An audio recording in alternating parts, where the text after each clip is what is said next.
bien entendu, à notre arrivée, c'était la première urgence.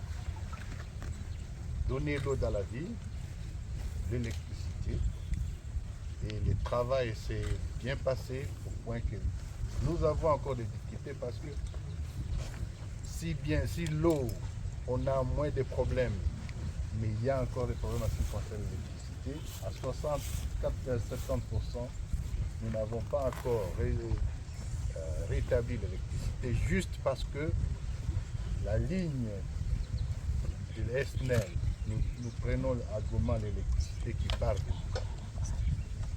Et c'est un crime parce que la ligne est maintenant réparée, mais c'est Kinshasa qui refuse de renvoyer l'électricité dans la ville de Goma pour punir la population de Goma. Mais nous faisons tout pour que nous trouvions une solution au problème. L'autre urgence qui demeure et qui est d'ailleurs très longue, c'est le fait que les armes ont été distribuées même aux civils. Et aujourd'hui, il y a beaucoup d'armes qui circulent dans la ville. Les Wazalendo et les autres forces, et les FARDC, certains n'ont pas fui, ils continuent à se cacher dans des maisons. Nous profitons de cette occasion pour leur demander, pour leur dire, et le régime de Kinshasa a refusé d'adhérer à ces schémas. Et les communiqués signés, nous avons bien dit que si on nous provoque, on a la responsabilité de protéger nos populations et de nous défendre. Nous avons été provoqués, ils n'ont pas adhéré à ces cessez-le-feu. C'était notre bonne foi. Parce que la guerre n'est pas notre... Nous ne sommes pas des bellicistes à l'infini. Nous avons toujours réclamé un dialogue, une solution politique. Mais on nous les refuse.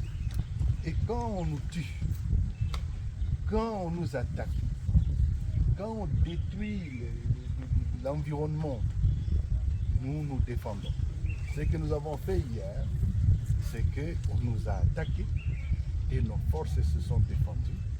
Et en se défendant, il faut s'assurer que lorsque nous nous défendons, que la menace nous l'éliminions pour qu'ils ne viennent pas demain. C'est tout simplement ce que nous avons fait. Nous n'avons jamais eu l'intention d'aller je ne sais pas où, mais nous voulons avoir une solution politique. Et les autres ne veulent pas. J'avais dit, nous avons trouvé cette ville pillée par les FARDC et tous les autres voyous qui étaient dans la ville. C'est une des raisons pour laquelle nous sommes dit qu'on ne doit pas rester les bras croisés. Il est un fait que depuis ces 2 jours pour arriver à la stabilisation, c'est une sorte de passation qui souvent, là où souvent on peut avoir des flottements. Notre force, donc l'ARC, c'est une force professionnelle. L'ARC, ce n'est pas une force de pillards. Et nous avons appris, bien entendu, certaines exactions qui ont été menées. Mais attention, nous avons pris action pour ça. Pour ce qui est des véhicules, pour votre information, il y a déjà 14 qui ont été rendus aux propriétaires. Et le processus est en cours. Les enquêtes vont être menées. Toute personne dont on a ravi le véhicule, dont on a pris la maison, et si ce n'est pas la maison d'État, et si ce n'est pas la maison de ceux du régime qui nous combattent, vous avez compris. Si ce sont des maisons privées éprouvées en bon uniforme, il faut nous communiquer.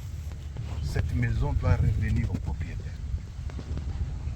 Oui, peut y avoir des dérapages dans des moments comme ceux-ci,